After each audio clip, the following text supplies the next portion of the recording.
Hello বন্ধুরা, কেমন আছো তোমরা? নিশ্চয়ই খুব ভালো আছো। তো আমার চ্যানেলে তোমাদের সবাইকে স্বাগত জানাই। আজকে তোমাদের জন্য নিয়ে এসেছি একটা সুন্দর মুখরোচক রেসিপি, যেটা হলো লাউয়ের ধোকা। তো এটা একটা খুব নতুন রেসিপি, হয়তো তোমরা খেয়েছো আগেও। তো চলো আমি কিভাবে আজকে বানাবো তো তোমাদের সবাইকে রেসিপিটা দেখিয়ে দিই। তো দেখো, আমি নিয়ে নিচ্ছি একটা লাউটাকে আমি একটু ভালো করে ছুলে নেব প্রথমে। ছুলে নিয়ে তোমরা বটি দিয়েও ছুলে নিতে পারো, যারা লাউয়ের খোসা ভাজা খাও তারা কিন্তু একটু বটি দিয়ে মোটা করেও ছুলে নিতে পারো। তো দেখো আমি ছুলে নিচ্ছি, এবার আমি লাউটাকে গ্রেট করে নেব। তো বন্ধুরা, যারা প্রথম দেখছো আমার চ্যানেলে ভিডিও, অবশ্যই চ্যানেলটিকে সাবস্ক্রাইব করো। দেখো আমি নিচ্ছি হাফ কাপ ডাল, হাফ কাপ আতপ চাল নিয়ে আমি ভালো করে গুঁড়ো করে নেব মিক্সিতে। এবার আমি এর মধ্যে দিয়ে দিচ্ছি, লাউয়ের মধ্যে গুঁড়োটা দিয়ে দিচ্ছি ডাল আর চালের। তারপরে এর মধ্যে দিয়ে দেবো একটু কাঁচা লঙ্কা কুচি, আর এর মধ্যে দিয়ে দেবো একটু কালো জিরে আর মৌরিটা দিয়ে দিলাম, আর একটু কালো জিরা দিয়ে দিচ্ছি। তারপরে দেবো আমি এর মধ্যে নুন, হলুদ দিয়ে দেবো,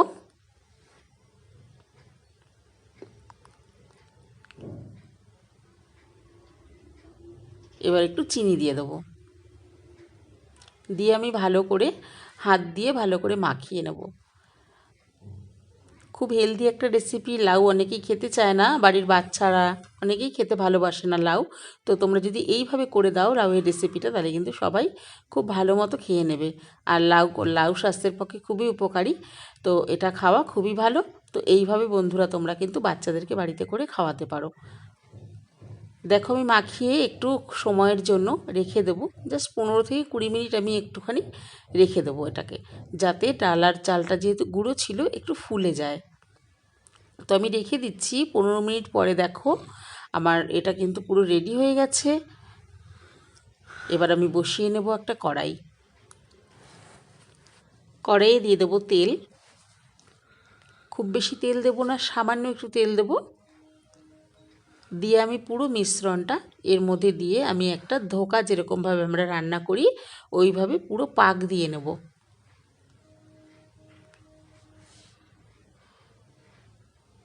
পুরো ধোকা যেরকম আমরা করি সেম ওরকমই করবে।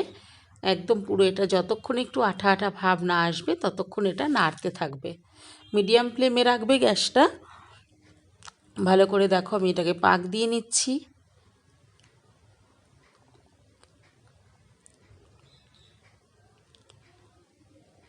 যতক্ষণে আমি হাত দিয়ে দেখে নেবে যে একটা আঠা আঠা ভাব এসেছে, মানে গোল গোল পাকানো যাচ্ছে, তখন এটাকে নামিয়ে নেবে। নামিয়ে নিয়ে একটা থালায় আমি একটু তেল বুলিয়ে নিলাম, দিয়ে আমি এর মধ্যে দিয়ে দেবো। দিয়ে আমি ভালো করে একটু হাতা দিয়ে চেপে দেবো। তারপরে হাত দিয়ে একটু ভালো করে চেপে চেপে একটা শেপ দিয়ে নেব, যাতে আমি কাটার সময় সুন্দর একটা শেপ আসে। একটু রেখে দেবো ঠান্ডা হওয়ার জন্য, শেপটা দিয়ে খানিকক্ষণ 10 মিনিটের জন্য একটু ঠান্ডা হওয়ার জন্য রেখে দেবো। তারপর আমি এটাকে ভালো করে সুন্দর করে শেপ দিয়ে কেটে নেব। তোমরা যে যেমন শেপ পছন্দ করো সেইভাবেই কাটবে, আমি চৌকোভাবেই কাটলাম। তো দেখো কত সুন্দরভাবে কেটে নিয়েছি শেপ দিয়ে। তো এবার আমি একটা কড়াই বসিয়ে দেবো, কড়াইয়ে অল্প তেল দিয়ে দেবো, দিয়ে আমি এক এক করে এটাকে লাল করে সুন্দর করে ভেজে নেবো এপিঠ ওপিঠ। একদম মিডিয়াম ফ্লেমে গ্যাসটাকে সুন্দর করে ভাজবে। দেখতে পাচ্ছ ভাজাটা কত সুন্দর হয়েছে, বেশ সুন্দর একটা কালার এসেছে। তো ভাজাগুলো আমি সুন্দর করে সব একবারে করে নেব। ভাজাগুলো দেখো আমি সব করে নিয়েছি। এবার আমি কড়াইয়ে দিয়ে দেবো একটু গরম মশলা, ওই তেলের মধ্যেই দেব। বেশি তেল লাগে না রান্নাটায়, জাস্ট অল্প তেলের মধ্যেই করবে। যেহেতু লাউটা একটা হেলদি খাবার, তাই খুব বেশি তেলের প্রয়োজন হয় না, অল্প অল্প তেল দিয়েই করবে। ওই ভাজা তেলের মধ্যে একটু গরম মশলা দিয়ে দিলাম, দিয়ে এবার দিয়ে দেবো আমি আদা লঙ্কা জিরে একসাথে বেটে রেখেছি। তোমরা ওইভাবে, শুধু বেশি মশলার দরকার নেই, এটা আমি সম্পূর্ণ নিরামিষভাবেই করছি, কোনো পেঁয়াজ রসুন দিচ্ছি না। তোমরা চাইলে এর মধ্যে পেঁয়াজ রসুন দিতে পারো, আমি এটা সম্পূর্ণ নিরামিষভাবেই করছি। এটা নিরামিষের দিনেও কিন্তু তোমরা করতে পারো। তো এর মধ্যে আমি দিয়ে দিলাম একটু টমেটো। এবার টমেটোটা বেটে রেখেছি, টমেটো দিয়ে দিলাম, দিয়ে ভালো করে নাড়াচাড়া করে টমেটোটা ভাজা হলো, সব মশলাটা ভাজা হতে হতে আমি এর মধ্যে দিয়ে দেবো হলুদ, দিয়ে দেবো আর দিয়ে দেবো নুন। নুনটা পরিমাণ অনুযায়ী দেবে তোমরা।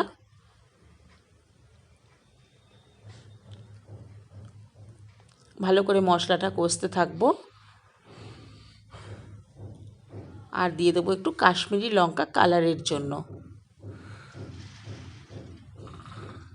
তোমরা এটা নাও দিতে পারো, শুধু আমি কালার আসার জন্যই দিয়েছি, একটু জাস্ট একটু কালারটা আসার জন্য কাশ্মীরি লঙ্কাটা ইউজ করেছি। আর একটুখানি চিনি দিয়ে দিলাম, সামান্য পরিমাণে একটু চিনি দিয়ে দিলাম, যেহেতু এটা একটু মিষ্টি মিষ্টি ভালো লাগবে। লাগবে তো আমরা এমনিতেই মিষ্টি দিই, আর এটা একটু মিষ্টি মিষ্টি একটু ভালো লাগবে।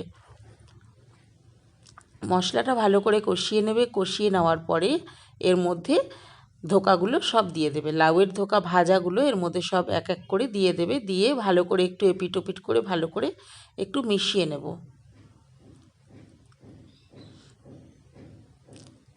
গ্যাসটাকে আমি এই সময় কিন্তু একদমই লো ফ্লেম করে রেখেছি, কারণ মশলাটা আমার না হলে পুড়ে যাবে।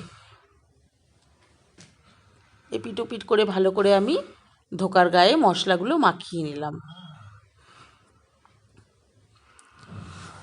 মাখানো হয়ে গেলে এর মধ্যে দিয়ে দেবো আমি জল। খুব বেশি জল দেব না, অল্পই জল দেব। একদম গামাখা গামাখা হবে জিনিসটা, বেশি ঝোল তো করব না, অল্প একটু জল দিয়ে দেবো।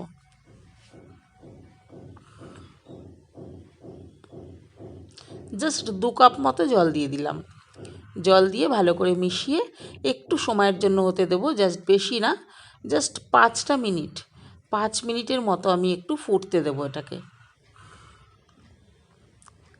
দেখো ফুটে উঠেছে, তো ব্যাস এর মধ্যে দিয়ে দেবো জাস্ট লাস্টে একটু গরম মশলা গুঁড়ো। একটু গরম মশলা গুঁড়ো দিয়ে দিলাম, ব্যাস রান্নাটা আমার রেডি হয়ে গেল। এইটুখানি ঝোল কিন্তু বন্ধুরা রাখবো, কারণ এটা কিন্তু ধোকা, তো এটা শুকিয়ে যাবে ঝোলটা। এই ঝোলটা না পুরো শুকিয়ে একটা গ্রেভি হয়ে যাবে। এইটুখানি ঝোল সমেতই আমি কিন্তু নামিয়ে নেব। দেখো রান্নাটা কত সহজেই হয়ে গেল, কত সুন্দর হলো। কেমন হয়েছে রান্নাটা অবশ্যই কমেন্ট করে জানাবে। আর প্লিজ ভালো লাগলে একটা লাইক করে দেবে। আর তোমাদের বন্ধুদের সঙ্গে অবশ্যই কিন্তু ভিডিওটি শেয়ার করে দিও। আর যারা আমার চ্যানেলে নতুন ভিডিও দেখছো, তারা নতুন নতুন রেসিপি পাওয়ার জন্য আমার চ্যানেলটিকে প্লিজ সাবস্ক্রাইব করে রেখো। টাটা।